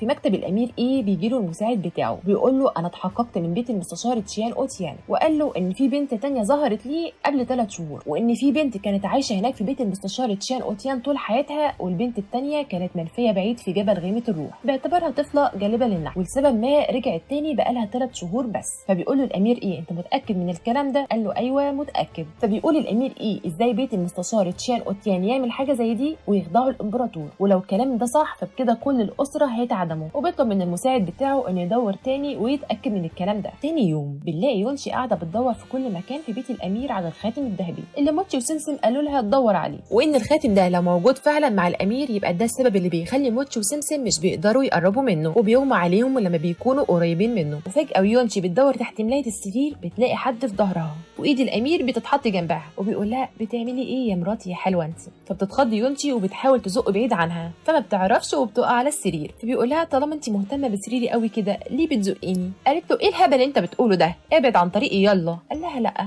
مش هبعد. ويونشي بقى بتاخد نفسها وبتطلع تجري وبيقول لها استني قولي لي الاول كنت بتعملي ايه هنا وبتدوري على ايه؟ يونشي اتوترت قوي قالت له انا ادور على ايه بس انا لقيته منكوش ومش مترتب قلت ارتبه يعني. الله طيب بما انك مهتمه بنظافه الاوضه قوي كده انت المسؤوله عنها كل يوم. يونشي يا عيني بتتوتر وبتقول لنفسها يعني من حفر حفره لاخيه وقع فيها يونشي. وبيقف الامير قدام يونشي وبيمسك دقنها وبيقول لها يا مراتي يا جميله انت انسب شخص للمهمه دي. ولسه يونشي هتضربه بالقلم بيمسك ايديها فجاه بيقطعهم الخادمه اللي بتحضر الاكل. طبعا يونشي بدل ما تمشي وتهرب لا تقعد طالما فيها اكل، وقاعده تبص على الاكل وعينيها بتلمع من كتر الفرحه. دي اميره محرومه دي ولا ايه؟ قاعده تاكل ولا هاممها ان الامير قاعد جنبها. وبيقول لها انت عامله دوشه على الاكل دي والاكل عادي يعني مفيش فيه حاجه جديده زي اللي بتاكليه كل يوم. قالت له الطعام اللذيذ ده بالنسبه لي اكسير الحياه، ده بيغير مزاج الواحد من الوحش للحلو عشان كده مسمياه اكسير. قال لها اكسيرك للحياه ده ممكن يخليكي تخينه ويزود وزنك، وكسف جبهتها. قالت له انت الوحيد اللي في القصر اللي ممكن وزنك يزيد انما انا مهما اكل بفضل رشيقه وحلوه. وقعد يبص لها ومش عاوز ينزل عينه من عليها وبيقول لنفسه انا ازاي شايفها جذابه قوي كده. تاني يوم يونشي بتحاول بقى تعمل نفسها زوجه مطيعه وبتعمل له شاي وتنظف له المكتب، كل ده عشان عاوزه تدور على الخاتم الذهبي اللي موتشي وسمسم قالوا لها عليه وما حرمتش اللي ما كانت معاه في اوضه النوم وقفشها. فيونشي بقى وهي شايله صينيه الشاي بتعمل نفسها بتقع عشان كوبايه الشاي تقع على هدومه، فتدور على الخاتم لو كان في جيبه كده ولا حاجه. فبتقول يا لهوي يا لهوي انا اسفه هساعدك ان انضف لك هدومك ما تقلقش انا هصلح غلطتي. طبعا الامير عامل نفسه عبيط ومش شايف انها بتدور في هدومه ومستسلم لحركاتها العبيطه، وفي الاخر مش بتلاقي الخاتم. فبتقول له خلاص انا كده نضفتك انا همشي بقى عشان ورايا شغل تنظيف تاني. كل ده والامير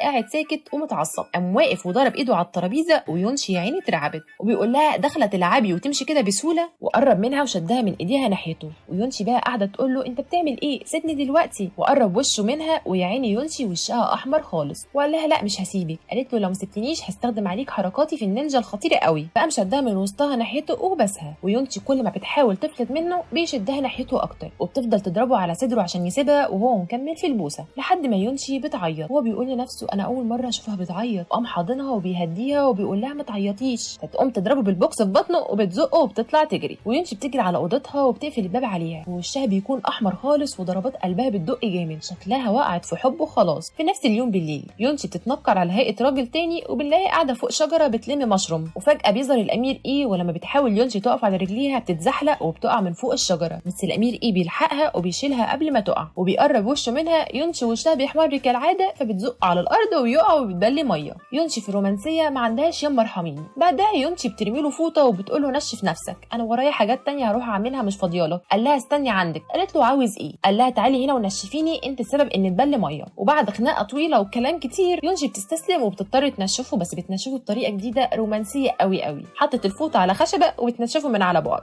طبعا الامير على اخره منها خالص. فجاه زق الفوطه عليها وبيقول لها بقول لك ايه، انا عاوزك تنشفيني بايدك انت. فبتتعصب عليه يونشي وبتقول له احمد ربنا اصلا ان بساعدك، شوف لك واحده تانية تعمل لك اللي انت عاوزه، وبترمي الفوطه على الارض. فبيتعصب الامير ايه وبيقوم لها بقى وبيقول لها انت شايفاني مثير للشفقه ولا ايه؟ قالت له ايوه، انت فكر نفسك مغناطيس بيجذب البنات ويقعوا في حبه، بس انا مش كده، وانت كمان قاعد تتلذذ بتعذيبي وده مزعج قوي، انا ماشيه من هنا. فبيتعصب الامير ايه اكتر لما بيسمع كلمه مزعج، فبيمسكها من ايدها وبيزقها ناحيه الحيطه وبيقول لها انت بتقولي انك مش بتحبيني بالرغم من انك اتجوزتيني وبقيتي اميرتي؟ قالت له مش عقلي الوحيد اللي مش بيحبك، ده جسمي كمان بيرفض انه يحب، انت فكرت فعلا اني كنت عاوزه اتجوزك؟ فجاه قام بسها تاني. فيونشي بقى بتزقه عنها وبتقول له بتعمل ايه؟ فمسك وشها وبيقول لها انت تستحقي ده عشان استفزتيني، انت مش حاسه بشعوري وانا بعمل ده ولا ايه؟ طب انا هعملها تاني، وبسها تاني. ويونشي مش قادره تقاومه خالص، وفجاه بتضربه بالقلم على وشه وبتقول له انت اتجننت ولا ايه؟ قال لها انت ازاي تتجرئي وتعملي كده؟ قالت له انت ليه بتعمل فيا كده؟ ليه؟ احنا من ليله زفافنا وكنا سايبين مسافه بينا، ليه بتعمل كده دلوقتي؟ ويا ريت ننفصل تاني وما تزعجنيش وما اشوفش وشك نهائي. يونشي قالت له كلام قاسي قوي وهو بيحبها بس هي مش شايفه ده، فبيتعصب وبيضرب الحيطه بايده. يونشي يا عيني دمعتها على خدها، قال لها بتحلمي ان نسيب مسافه بينا، وبيسيبها وبيمشي.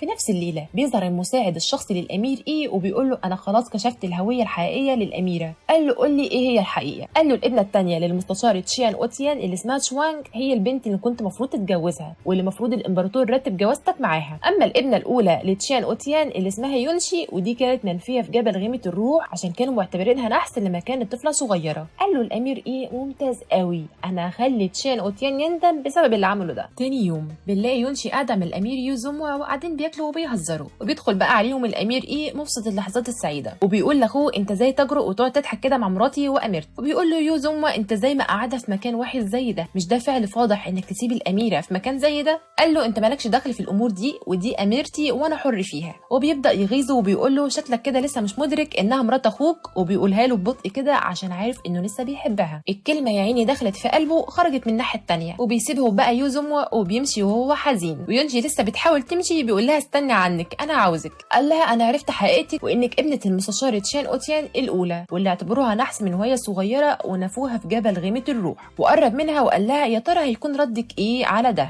وزقته يونشي بعيد عنها وقالت له انا مش بخاف، انت فكرني ايه بتهدد بسهوله كده؟ يلا امشي من هنا انا محتاجه ارتاح. قال لها انت فكره لو انكرتي الموضوع ده هيفيدك وهينقذك؟ لا طبعا انا عندي دليل وخلاص هقدمه للامبراطور بنفسي. قالت له يونشي انت عاوز ايه بالظبط؟ قال لها انا مستغرب ازاي انت مخلصه لباباكي كده بالرغم من انه بيعاملك وحش، شكلي كده صله الرحم اقوى من اي حاجه زي ما بيقولوا. قالت له طالما انت جيت هنا بنفسك تقول لي الموضوع ده معناه انك مش عاوز تفضحني، فقول لي باختصار انت عاوز ايه في المقابل. قرب منها وقال لها هتجيلي كل يوم تخدميني وتعملي كل اللي هقولك عليه وتقولي لي حاضر وبس. قالت له ده بس اللي انت عاوزه؟ انا حاسه انك عندك دوافع خفيه تانية. مردش عليها وقال لها كده اتفقنا، اشوفك بكره بقى الصبح يا اميرتي. تاني يوم بنلاقي يونشي صاحيه بقى بتنظف وبتخدمه بس بتحاول تزهقه منها عشان يقولها خلاص كفايه مش عاوزك، يعني تكسر له حاجات غاليه، تبوظ له هدومه وكتبه، تحرق له المطبخ، اهم حاجه ان رد فعله بارد. وبعد يوم طويل بينهم زي القط والفار بنلاقي يونشي قاعده معاه بتاكل. ما انتوا عارفين يونشي ما بتفرقش بين عدو ولا حبيب وقت الاكل، اهم حاجه تاكل وتتبسط. وبنلاقيه قاعد بيتفرج عليها ومبسوط، وبنلاقيه بيقرب منها ويونشي وشها بيحمر وشال الرزايه اللي على بقها. اتخضت وقالت له انت بتعمل ايه؟ قال لها انا كنت بشيل لك حبايه الرز بس. قالت له ما كنت تقول لي وانا اشيلها، انا ليا ايدين زي ما انت عارف، دي الدراما اللي انت عاملها وجو الرومانسي ده. بالليل بنلاقي الامير ايه وراه شغل كتير وبيقول لي يونشي تقعد وما تمشيش، وهي يا عيني بقت زي الزومبي خلاص ونفسها تنام وبتقدرش تفتح عينيها وبتنام وهي قاعده، وكانت لسه هتقع بيمسكها الامير ايه وبيشيلها وبيحطها في السرير بتاعه وبيغطيها، ونايم قوي والله، وقاعد بيتاملها بقى وهي نايمه ونظراته كلها حب وبيحط ايده على وشها. لكن فجاه يونشي بتمسك ايده ومش راضيه تسيبه، بيقول لنفسه ازاي قبضت ايديها قويه كده وهي نايمه، وفجاه بتزق عليها وبتاخد ايده تنام عليها. تاني يوم يونجي بتفتح عينيها بتلاقي عضلات في وشها، اكيد بتقول لنفسها انا اكيد في حلم، وفجاه بتتخض وبتنط وبتقول الامير الغبي ده بيعمل ايه هنا؟ وفجاه بيفتح عينه وبتقول له انا بعمل ايه هنا في سريرك؟ قال لها يعني كنت اسيبك تنامي وانت قاعده؟ ولسه بيحاول يقوم بيلاقي الجسم كله اتشنج، ما هي نايمه على دراعه طول الليل مفيش حته في جسمه سليمه. فتقوم يونشي تهرب وتعدي من فوق تبططه وتكسر له عظمه دمه اكتر ما هو متكسر، مفيش رحمه في قلبها خالص يونشي دي. قال لها خليكي مكانك هنا، قالت له انت بتحلم، وبتسيبه وبتمشي. وفجاه ويونشي ماشيه بتلاقي شبح شيطان بيحاول يهاجمها، والامير ايه بينقذها لما بيلاقي حاجات حاده بتتحدف ناحيتها، بس هو مش شايف الشيطان ده. زقته بعيد عنها وقالت له ابعد من هنا، انت كده بتعطلني، انا هعرف اتصرف. وفجاه اداه حاده تانية بتتحدف عليها، لكن الامير ايه بينقذها وبتدخل الاداه الحاده دي في ظهره وبيتصاب. قالت له انت ليه اتصديت عني؟ بيمسح الدم من على وشها وبيقول لها عشان انت اميرتي. وبيحاول الشيطان يهاجمهم تاني، بس يونشي بتستخدم قواها الروحيه وبتتصدى لطاقته الشيطانيه. طبعا الامير ايه مش شايف حاجه ومش عارف ايه اللي بيحصل، وبتقول للشيطان ده انت مش هتعرف تاذيني. قال لها مين قالك ان عاوز ياذيكي؟ وفجاه بيطلق قوته الشيطانيه ناحيه الامير ايه وبتجري يونشي عليه. فجأة بيظهر خاتم مخفي على ايد الامير ايه، والخاتم ده بيطلق طاقة كبيرة بتخلي الشيطان يترعب منها ويهرب. طبعا ده الخاتم اللي كان موتشي وسمسم قالوا لها عليه، واللي كانت بتدور عليه وكان مخفي على ايده طول المدة دي. وهو برضو مصدوم ان الخاتم ده ظهر ازاي على ايده، واصابته بتكون خطيرة وبيقع في حضن يونشي واللي بتاخده عشان تعالجه. وبيساعدها الجن العجوز اللي صحته يونشي من الشجرة الميتة، وبتكلمه يونشي عن الخاتم وان الخاتم اختفى بعد ما الشيطان اختفى. فبيقول لها الجن العجوز ان الخاتم ما ظهرش الا لما تعرض هو للخطر. وبيصحى بقى اميرنا الوسيم اخيرا، ويونشي بصوتها الرقيق الشتوي وبتقول له انت كويس؟ طب الجرح لسه بيوجعك؟ طيب قال لها لا. قالت له كويس، انا مبسوطه انك بخير، دي اهم حاجه عندي. قال لها انا اتفاجئت اول مره تقلق عليا قوي كده. اتكسفت وقالت له ايوه بس عشان انت انقذتني المره دي. قال لها انت متاكده ان ده السبب الوحيد؟ وبيحاول ينكشها. قالت له ايوه اكيد، ما عنديش سبب تاني ولا حاجه، اوعى تكون مفكر اني بحبك ولا حاجه. ويا عيني قاعد زعلان عشان ما حاسس بمشاعرها ناحيته لسه. وفجاه بيقول لها ايه الحاجات الطايره دي، وبنلاقيه خلاص شايف اشباح يونشي والجن العجوز. ويونشي بقى بتتصدم انه عرف يشوفهم. قال لها انا اول مره اشوف الحاجات دي النهارده، كل ده بدا لما الخاتم ظهر، لما شفت الشيطان اللي هاجمنا واختفى بعدها. وبتبدا يونشي كل يوم تعتني بالامير ايه وتغير له مكان الجرح بتاعه وبتسرح له شعره، بتعامله معامله ملكيه رومانسيه من الاخر، حاجه كده الامير نفسه ما كانش يتخيلها، ان يونشي القرشانه اللي مطلعه عينه تدلعه كده وتعمل له كل حاجه من غير ما تطلع عينه. تاني يوم بيصحى الامير ايه بيلاقي يونشي نايمه في حضنه وماسكين ايد بعض. فبتصحى يونشي تتخض، لا وكمان قاعد يتفرج عليها وهي نايمه. قالت له ممكن تسيب ايدي؟ فبيمسك ايديها اكتر جامد ومش بيرضى يسيبها. بيقول لها اوعي تعضيني بس. قالت له من الصعب ان اعضها. فبدل ما تعضه قاعده تقرصه من ايده. بالنسبه له قرصتها الكيوت دي زي قرصه الناموسه، وعماله تعيط وبتقول له انت متاكد انك راجل؟ ده ايدك انعم من ايدي. قال لها خلصتي دوشتك دي، يلا ارجعي نامي جنبي تاني. وبتتعصب يونشي عليه وبتقول له اوعى تكون مفكر عشان انت جريح ان مش هقدر اعمل لك حاجه، لا والف لا يا امير انت. قال لها اعملي فيا اللي انت عاوزاه براحتك، انا كل ليكي. فيونشي وشها بيحمر وكلامه بيدخل في قلبها على طول، وبيحط ايده في وسطها وبيقربها منه بالراحه، ولسه هيبوسوا بعض تقوم المحظيه تشوم قطع لحظتهم الرومانسيه، ودماغ يونشي بتنزل تخبط في راسه، ومن الخضه بتقع يونشي على الارض. يونشي يا حبيبتي انت مراته مش ممسوكه في قضيه اداب، والامير قاعد بيضحك عليها ومش قادر من كتر الضحك. وبتدخل عليهم المحظيه تشو وبتقول يونشي ابعدي عن طريقي، وبتزقها بكتفها. والامير ايه بيقول لها انت مين اللي قالك تدخلي اوضتي؟ قالت له انا سمعت انك مصاب عشان كده جيت اطمن عليك. قال لها يا وقحه انت ازاي تهيني الاميره قدامي كده؟ فبتتعصب المحظيه تشو بتقول لنفسها على يونشي انا هوريكي. تاني يوم بنلاقي المحظيه تشو جابت مشعوذ مشهور عشان يطهر المكان اللي يونشي قاعده فيه، لانها شاكه ان يونشي بتستخدم قوه شريره وسحر عليهم. وبنلاقي موتشي وسمسم بيحاولوا ينقذوا خادمه يونشي شين وبيضربوا الخدم اللي ماسكينها، وسمسم بيحاول يواجه المشعوذ ده واللي بيقول انت مجرد شيطان صغير تافه. وبتظهر يونشي اخيرا في اللحظه المناسبه، وبتلاقي يا عيني سمسم مصاب وخادمتها كمان مصابه، وبتدي يونشي المحظيه تشو حته قلم وقعها على الارض تستاهل بجد. فبتقوم المحظيه تشو بتقول لها انت ازاي تجرؤي؟ بتقوم يونشي مديها بالاقلام على وشها. احسن حاجه في يونشي انها مش من نوع من الابطال الكيوت اللي مستنين حد ياخد لهم حقهم، بتاخد حقها بايديها. وبتستخدم يونشي قواها وبتحاول تتصدى للمشعوذ ده، وبتقوم بينهم معركه، واللي بتقول له اخرج من هنا. قال لها موهبه زي موهبتك دي هخليكي تلميذه ليا، ايه رايك؟ قالت له في شخص واحد بعتبره معلمي، فياريت تمشي من هنا او ما اشوفش وشك هنا تاني. مش بيعجبه الكلام ده، فبيستخدم القوه السحريه وبيمسك يونشي وبيكتفها، عاوز ياخدها معاه بالعافيه. وفجاه بيتدخل الامير ايه وبيهدده بالسيف. تتدخل بقى المحظيه تشو بتقول للامير ده سوء فهم، ايه ده بس انا جبته هنا بس عشان يطرد الارواح الشريره ويطهر القصر، انا هدفي نبيل والله. وبيقول الامير ليونشي ايه اللي حصل بينك وبين المشعوذ ده؟ قالت له عاوزني اكون تلمسته. فشد يونشي ناحيته اكتر لدرجه انها بتتألم من كتر مسكوته القويه فيها. قالت له انت بتعمل ايه؟ قال لها لو حاول اي راجل غيري يقرب منك لازم يموت. وبيحاول يهاجم المشعوذ ده واللي بيصد السيف بقواه، بس من قوه الامير ايه مش بيقدر يتصدى ليه لوقت طويل، ولسه الامير هيهاجمه تاني بيستخدم دخان وبيهرب. وبتطلب بقى المحظيه تشو من الامير انه يسامحها، وكان لسه هيقتلها خلاص بس تراجع وقال لها خروجي من هنا حالا وخدي الخدم بتوعك وما اشوفش وشك تاني. وبيشيل الامير اي يونشي على كتافه وبياخدها وبيمشي، وهي عماله بقى تصيح وعامله دوشه وبتقول له نزلني، ورجليها دخلت في عينه فضربها على مكوتها. انا هقولها باللهجه السعودي عشان ده احسن نطق لطيف يوصف الحته دي. قال لها انا عاوزه اتكلم معاكي، لو مش عاوزه تتضربي زي الضربه دي تاني اسكتي. وبياخدها يرميها على السرير وبيقرب منها وبيقول لها انا لو كنت اتاخرت لحظه كان المشعوذ ده اخدك مني. قالت له ما تقلقش انا ما كنتش هسمح له ياخدني اصلا. قرب منها وقال لها اوعدك مش هخلي حاجه من دي تحصل لك تاني. ويونشي وشها بيحمر وبتتاثر من كلامه اللي مليان قوه وحب، وقال لها انت اميرتي انا وبس، انا الوحيد اللي اتمتع بجمالك وحلاوتك، باستثناء كل الرجاله ممنوعين انهم يقربوا منك. قالت له قوم بقى من فوقي، خادمه تشن واقفه بره بتنادي. قال لها مش مهم حتى لو شافتنا. قال لها انا مش قادر امسك نفسي اكتر من كده. تاني يوم بتصحى يونشي بتلاقي الامير ايه بينقل عندها في دار سوانا صفاء. قال لها انا لقيت هنا الحياه لطيفه قوي فقلت اقعد معاكي هنا. يونشي بقى وروقانها مع اشباحها خلاص انتهى. وبكده انتهى الجزء الاول من الانمي. لو عجبك الملخص ما تنساش الاشتراك في القناه وتفعل جرس التنبيهات وتعمل لايك على الفيديو، واشوفكم في ملخص الانمي الجاي.